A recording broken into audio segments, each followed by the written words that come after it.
Hey there, it's Mr. Wyman again.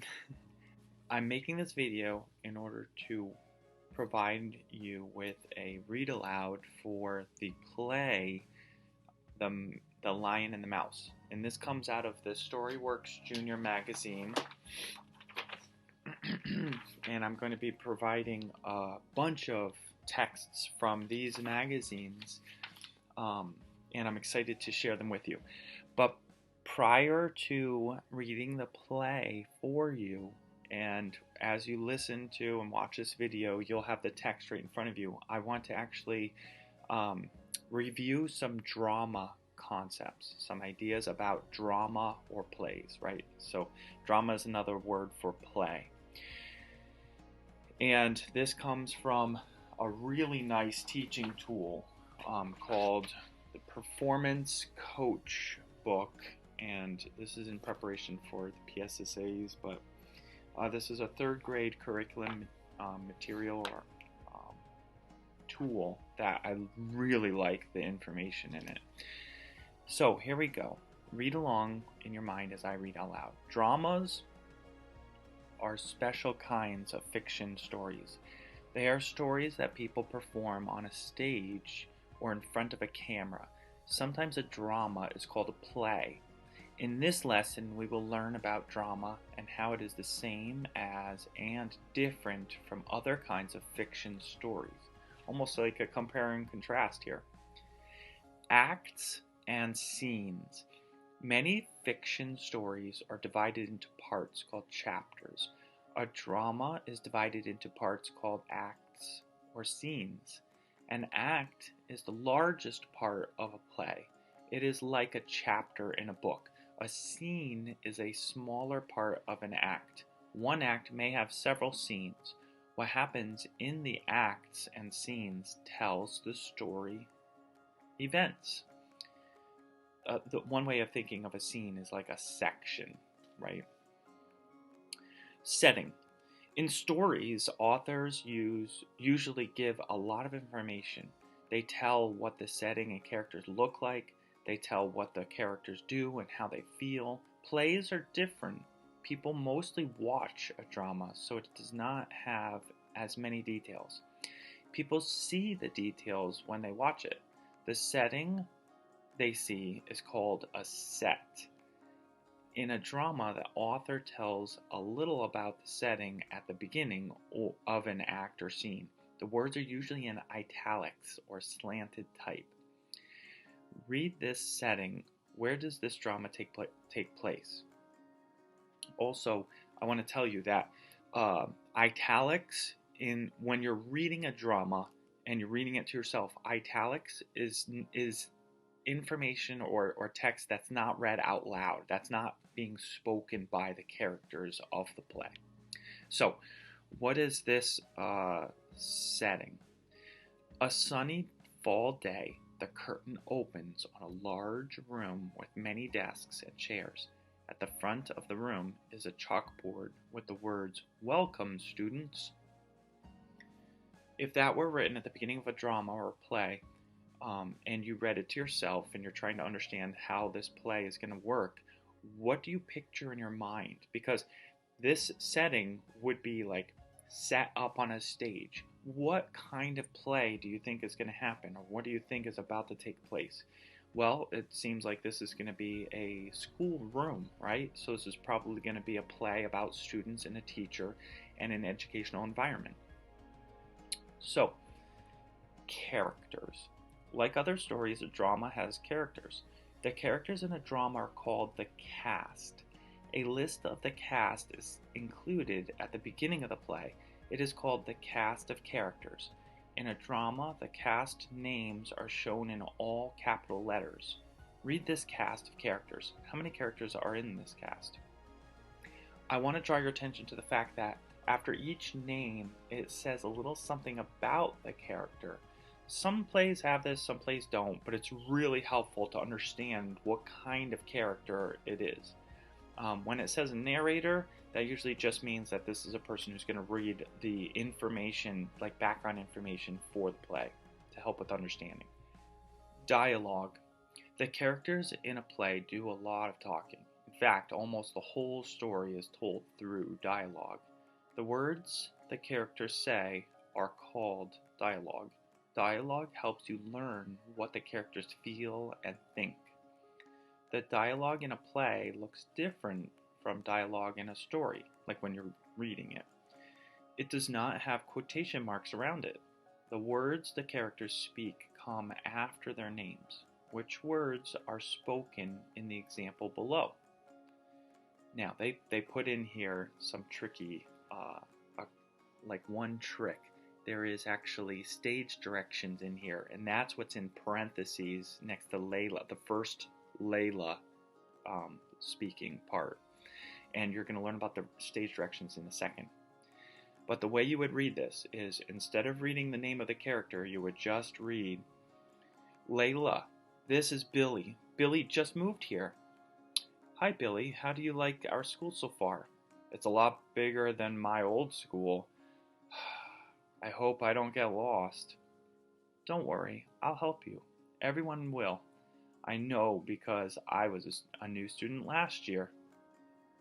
Notice how I didn't read the word size. I just did it. That's how plays work. And that is a stage direction. So, look at the example again. The words in italic type inside the parentheses, these are stage directions. Stage directions give instructions to the actors on how to say dialogue and how to move. In the example, what should Layla do when she says hi to Billy? What does Billy do when he answers Layla? So I already mentioned that Billy should sigh as he answers Layla, but something that Layla does, which is pretty awesome being a new student and all, is shakes Billy's hand. So that happens on stage and you see it when you're witnessing the drama. In this case, since we're only reading it, we should read in our minds the text shakes Billy's hand, and we picture that. We don't actually read it out loud when you're reading the play. Those are stage directions. Stage directions also tell about lighting and sound or props and costumes. Props are the things that characters use in a play. Costumes are any special clothes they wear. A theme. Just like fiction stories, a drama has a theme.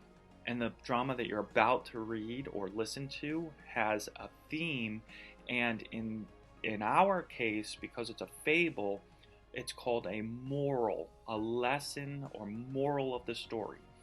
So all fictional texts or stories, though, have some kind of a theme, a message, a central message or lesson about life that the author wants the audience to learn. An example of a theme is be kind to others. Think about what the characters do and say, how they respond to one another, and what they learn from their experiences to help you figure out the theme. Okay, putting it all together. When you watch a drama, you see and hear everything that happens. When you read a drama, you have to pay attention to all the parts to understand what happens. As you read, try to picture the play in your mind. Obviously, you're going to be reading and seeing the name of the cast character who's saying something, and you have to in order to understand what's going on. And because of that, when I read The Lion and the Mouse, I'm only going to read out loud the dialogue, what's taking place out loud. I may actually verbalize some of my own thinking as I'm reading this play in order to show you my understanding of what's going on. For instance, in scene 1 here, the mouse family nest, that is the setting. And at the beginning of each scene, and Storyworks breaks this play down into several scenes, at the beginning of each scene, it talks about a setting, and you should visualize what would if you were to see this performed, what could the setting look like? The mouse family nest. Maybe they have like a couch set up, maybe a TV, kind of like for fun to make it look like a home. But also it's a mouse nest, so maybe there's like a great big hunk of cheese or something that makes it look mousy, right? All right, The Lion and the Mouse. It is night time in the jungle. The air is full of sounds. Cobras hiss, owls screech, monkeys chatter, a lion roars. In its nest, a family of mice prepares to look for food. The smallest mouse, who is named Tiny, tugs on her father's tail. Please, father, let me go with you tonight. You're too small. Mother, what do you say? It is dangerous out there, Tiny. But I'm fast, and I can escape danger. Sister, brothers, please tell them. She can hide in the tiniest of places. We can never find her when we play hide and seek. You'd be surprised at what I can do. All right, but stay with Sister. Before I start scene 2, which takes place in the dark jungle, and here you would have stage hands, people who would come in and change the set quickly so that the characters are now in front of new things, maybe trees and bushes and stuff. Notice how the characters are developed in the short little bit of dialogue that we've listened to. Also, what is N1, N2, and N3? Those are narrators, and they take the place of what typically an author would write. They explain what's going on so that you have a little more background knowledge than only just seeing the set. So scene 2. Tiny's two brothers lead the way. Brother, what's moving on that branch? Juicy insects. I love how they crunch. The brothers run off together. Tiny turns to her sister. What can we find to eat? Zuna berries. They shine white in the moonlight. Just then, Owl swoops down from the sky. Tiny, hide quickly! Sister gets away before Owl can even see her. But Owl spies Tiny. Ooh, this little mouse should be easy to catch. Tiny disappears into a crack in the earth, one so small that a spider could barely fit all 8 eggs in it. Ooh, where did my little dinner go? Owl circles above, then flies off. So what did the dark jungle present? What was that all about? Scene 2 is just introducing the dangers that the jungle provides. And scene 3 begins in a new setting where there's a water hole. So now the set changed quickly and there's a little bit different scenery going on. When all is quiet, Tiny creeps out. All around her are frightening shadows. Sister, this place is scary. Where are you? Tiny comes upon a watering hole. 2 young crocodiles are riding on their mother's back. Mama, there's a mouse. Let me catch it. But it's my turn to catch a mouse. No fighting, or you'll scare away your dinner. Mama Crocodile moves toward the little mouse, but Tiny dives into the water and disappears. She reaches the opposite bank and climbs out, right into the path of a cobra. Well, you certainly are bite-sized. Tiny backs away as Cobra rears up. Eek! Stay still. It'll be over soon. Thinking fast, Tiny leaps into the air. Up and over the Cobra, the little mouse darts away. And now we're by the Zunaberry bush. Tiny spies a bush covered with white fruit. Zunaberries! But they are just out of her grasp. If I climb this boulder, I might be able to reach them. But the boulder's not a boulder. It's a sleeping lion, and it grabs Tiny by the tail. How dare you awaken me? Please, sir, don't eat me. Here, have this berry instead. Do you not know I am a carnivore? What does that mean? I eat only meat, and you look like a meaty little mouse. Tiny feels Lion's warm breath. Lion's sharp teeth shine in the moonlight. Wait, if you don't eat me, I promise to do you a big favor one day. Lion roars with laughter. You? You are no bigger than my front tooth. I may be small, but you'd be surprised at what I can do. This makes Lion laugh all the harder. Then I will set you free. If nothing else, you are entertaining. I like the way the play speaks to Lion's decision here. So, he doesn't necessarily believe that Mouse will actually help him, but he's honoring the fact that Mouse seems honest, but also is just funny. So Lion puts Mouse down just because Mouse made him laugh, and that's good for something. Now the setting of scene 5 is back in the Mouse family nest. Tiny races straight to the nest and into Mother's arms. You're alive! We have been so worried. Sister gives Tiny a hug. I'm so sorry. I had to run away, but I looked for you everywhere. I looked for you too. Tiny tells her family all that she's been through. Father, maybe I am not as capable as I thought. Then stay back in the nest until you're bigger. I love the vocabulary word capable. What does that mean? Capable. Having the ability or fitness to achieve a specific thing. Capable. 2 hunters have been stalking Lion for days. Maybe we should give up. He's too hard to catch. No, we need to outthink him. Let's lay a trap. All right, I have a good net we can use. We can hang it from a tree by the watering hole and disguise it with leaves and twigs. After setting up the net, the hunters leave, feeling confident that Lion will be caught by morning.